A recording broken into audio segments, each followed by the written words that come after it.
Ginagamit ng intermediate upgrade scroll para ma-unlock yung o mag-advance yung ability ng ating character. So, kailangan natin i-unlock yun, gamitin yun para mag-level up pa yung ating character. So, sa menu, check natin yung ability. Then, makikita nyo yung level ng ability natin, almost 20/20 na.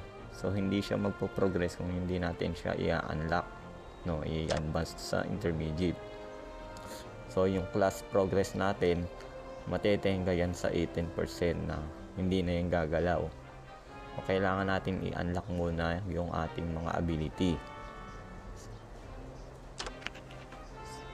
So, sa pag-unlock, click lang natin yung ating ability. Select tayo. So, yung combat. Makita natin yung sa baba, advanced. So, yan yung requirement niya, level 20, saka yung combat tag level.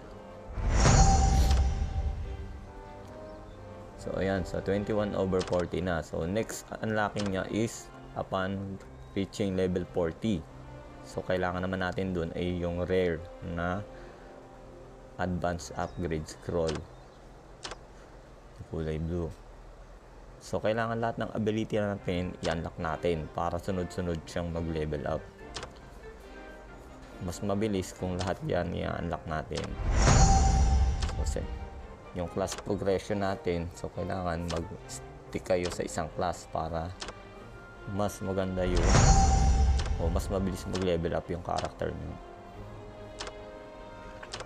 Kasi pag papalit-palit, lilipat kayo ng ability. So, hindi siya magtutuloy-tuloy yung class progression.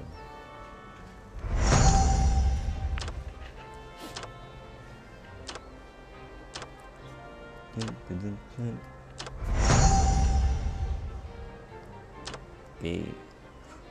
So, yun lang. So, after ng ma-unlock yung mga ating ability, so after nung maglaro ng several hours, siguro makikita nyo na yung changes. So, thank you.